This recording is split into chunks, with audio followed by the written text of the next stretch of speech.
Ia bukan produk ajaib, ia kaedah alternatif secara semula jadi dan holistik membantu merangsang peredaran darah dan tingkatkan metabolisme. Hai semua, ramai orang berusaha untuk kurus, dah jaga makan, dah bersenam, tapi berat badan masih tak turun-turun. Kenapa perkara ini berlaku?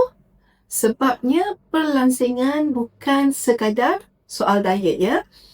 Di mana banyak orang fokus pada apa yang dimakan tapi terlupa bahawa badan kita ada sistem dalaman yang tentukan sama ada lemak dibakar atau disimpan. Bila metabolisme perlahan, pencernaan tak lancar dan hormon tak stabil, lemak akan jadi lebih degil. So bila semua ni seimbang, barulah proses kurus menjadi lebih mudah. Dan sebab itulah fat burner oil ni dihasilkan. Ia bukan produk ajaib, tapi ia kaedah alternatif secara semula jadi dan holistik untuk bantu badan kita kembali seimbang kepada berat badan yang lebih ideal. Fat burner oil ni diformulasi daripada gabungan minyak pati seperti eucalyptus, fennel sweet, peppermint, black pepper dan juga grapefruit.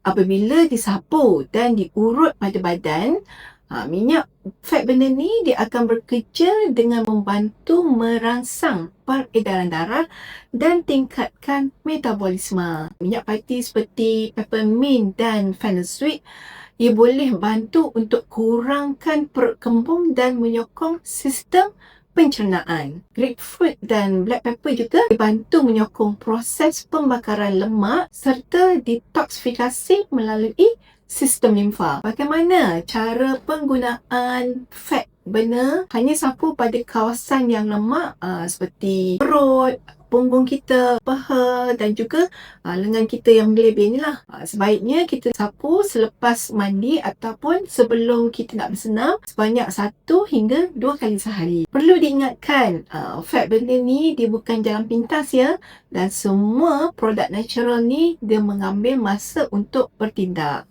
So, consistency is the key. Okay?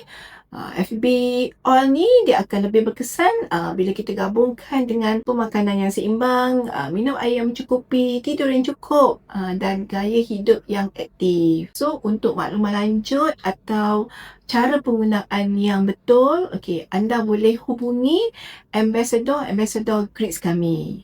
So jangan tunggu lagi. Dapatkan fat burner oil ini sekarang juga.